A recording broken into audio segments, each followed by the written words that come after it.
우리가 흔히 사용하는 말들 중에 D-Day라는 말이 있습니다. 이날은 특별히 군사용으로 쓰여지는 그런 말인데요. 작전 계획에서 공격을 시행하기로 예정된 특정한 날을 의미합니다. 그래서 D-100 이렇게 하면 작전 개시 100일 전이다. 우리가 그렇게 부를 수 있는 거죠. 그래서 이것은 우리 일상생활 가운데에서도 많이 사용되는 말이기도 합니다. 결전이라고 부를 수 있는 일, 많은 시간을 준비해서 결판을 지어야 되는 어떤 특정한 날을 우리가 D-Day라고 설정하는 것이죠. 그래서 수능을 준비하는 우리 학생들의 독서실의 책상을 보면 D 며칠 이런 식으로 글자가 쓰여져 있는 것을 우리가 볼 수 있습니다. 그런데 이런 표현은 성경에서도 자주 사용되는 표현입니다. 물론 우리가 사용하는 D 며칠 이런 방식으로 쓰이지 않지만 여호와의 날이라는 말이 특히 구약에서 자주 사용되어 반복되어 사용되는 것이죠. 구약에서는 이 날을 여호와의 날이라는 말을 사용하여서 이스라엘 백성들을 향해 곧 그날이 올 것을 거듭 말하며 그들의 마음과 생각을 준비케 하도록 하는 것입니다. 마치 전쟁이나 우리 인생에 있어서 중요한 수술, 또 큰 변화를 맞이하는 특별한 날을 맞이하듯이 사람들에게 경각심을 주는 것이죠. 그래서 이스라엘의 역사에 있어서 이 여호와의 날이 어떤 날인지를 이해하는 것이 아주 중요한 개념이고, 또 이것을 기억하는 건 역시나 굉장히 중요한 일입니다. 그렇다면 이 여호와의 날은 과연 어떤 일들이 벌어지는 날일까요? 그리고 신약을 살아가는 우리들에게 있어서 이 여호와의 날은 어떤 의미를 가지는 것일까요? 오늘 이 주제를 가지고 함께 말씀을 좀 살펴보도록 하겠습니다. 오늘 본문의 1절을 보면 이렇게 이야기를 합니다. 여호와의 날이 이르리라. 그 날에 내 재물이 약탈되어 내 가운데서 나누이리라. 여기에 보면 여호와의 날을 재물이 약탈되어 다른 이들에게 그것이 나누어지는 날이라 라고 말을 하고 있습니다. 우리 재산이 다 빼앗기는 어떤 재정적인 파산을 의미하는 날이 바로 여호와의 날이다라고 하는 거죠. 그래서 2절을 보면 이런 파산이 어떻게 이루어졌는지에 대해서 이렇게 이야기를 합니다. 내가 이방 나라들을 모아 예루살렘과 싸우게 하리니 성읍이 함락되며 가옥이 약탈되며 부녀가 욕을 당하며 성읍 백성이 절반이나 사로잡혀 가려니와 남은 백성은 성읍에서 끊어지지 아니하리라. 아멘. 여기서 보면 이 파산이 어떻게 이루어집니까? 바로 나라의 멸망으로부터 시작합니다. 강한 나라가 이스라엘을 군사적인 무력을 앞세워 굴복시키는 것이죠. 그래서 개인적인 재산의 파산은 물론이거니와 모든 가족들이 포로로 끌려가게 되고 사회적인 기본적인 질서마저도 무너져 내리는, 붕괴되는 멸망을 경험하는 날이다. 우리가 그렇게 볼 수 있습니다. 그래서 결국 여기에서 말하는 여호와의 날을 한마디로 표현하면 심판의 날로 우리가 볼 수 있습니다.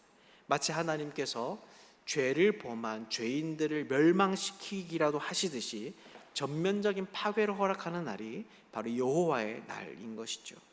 하지만 성경은 이 날에 또 놀라운 일들 역시나 함께 일어난다라고 이야기를 하고 있습니다. 이 날은 살육과 파괴만이 있지 않은 날인 거죠. 그렇다면 또 어떤 일이 벌어집니까? 2절 후반부를 다시 보면 이렇게 이야기합니다. 남은 백성은 성읍에서 끊어지지 아니하리라. 즉 이 날에는 하나님의 심판이 임하지만 또한 그 심판 속에서 사람을 구원하는 하나님의 구원의 역사도 함께 일어날 것이다 라는 겁니다. 하나님께서 이스라엘과 맺은 그 언약을 이어갈 수 있도록 하나님께서는 소수의 사람들을 선택하시고 그들을 건지시는 구원을 베푸시는 것이죠. 그래서 3절에서 5절의 이야기를 보면 이런 하나님의 구원의 역사가 어떻게 일어나는지에 대해서 말을 하고 있습니다. 3절을 보면 여호와께서 나가서 그 이방들을 치신다라고 말합니다. 출애굽기나 여호수아처럼 하나님께서 지휘관이 되셔서 그 전쟁에 직접 출두하시는 거죠. 그리고 4절을 보면 그분의 발이 예루살렘 동쪽 감람산에 서신다라고 이야기합니다. 하늘에 계신 하나님이 이 땅에 직접 내려오셔서 발을 디디고 서시는 것입니다.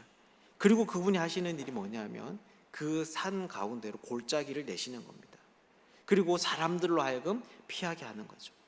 여러분, 이러한 일들은 우리가 구약에서 자주 보는 이미지 중에 하나입니다. 그게 무엇입니까? 바로 홍해를 가르신 하나님의 역사이죠.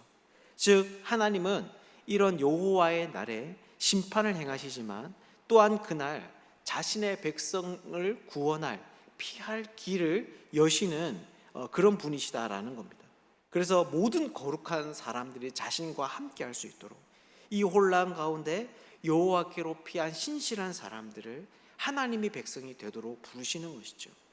사랑하는 여러분, 그렇다면 이것이 오늘날 우리에게 알려주는 것이 무엇이겠습니까? 바로 여호와의 날은 단순히 하나님의 심판의 날이 아니라 진정한 자신의 백성들을 선별해내고 구별해내는 날이다라는 겁니다. 사람들의 눈에는 선명하게 드러나지 아니하는 순수하고 거룩한 하나님의 백성들이 이 날을 통하여서 걸러지게 되고 결국 그들은 하나님의 약속의 선물을 얻게 된다라고 하는 것이죠.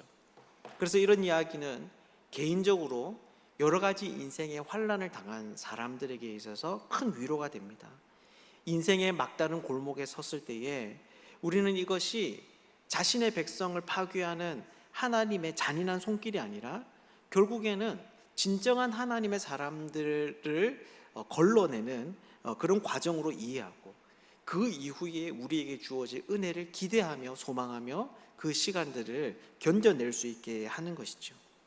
하나님은 결코 자신의 백성들을 포기하지 않으십니다. 여호와의 날과 같은 심판의 날의 순간조차에도 하나님은 자신의 백성들을 지키시고 보호하십니다. 우리 오늘 이것을 기억할 수 있으면 좋겠습니다. 그래서 여호와의 날과 같이 인생의 어려운 순간이 온다고 하더라도 심판 가운데서 길을 여시는 하나님의 손길을 의지하는 그런 복된 사람들 되시기를 주님의 이름으로 축복합니다. 이렇게 여호와의 날은 심판의 날이지만 하나님의 백성에게는 그분의 구원의 손길을 또한 경험할 수 있는 날입니다. 그렇다면 이렇게 그 심판의 날을 여호와의 날을 견뎌낸 남은 자들의 삶은 어떠해야 하는 것일까요? 그들에게 주어지는 이후에 여러분 복과 은혜는 어떤 것일까요? 이것에 대해서 우선 6절에서 7절은 이렇게 이야기를 합니다. 그날에는 빛이 없겠고 광명한 것들이 떠날 것이라. 여호와께서 아시는 한 날이 있으리니 낮도 아니요 밤도 아니라 어두워 갈 때에 빛이 있으리로다. 아멘. 여기에 보면 놀라운 일이 벌어집니다. 우선 모든 광명체와 해와 달과 별 같은 것들이 사라지는 것이죠. 마치 하나님께서 천지를 창조하시던 그 이전의 시점으로, 그래서 혼돈의 세상으로 돌아가는 것 같습니다.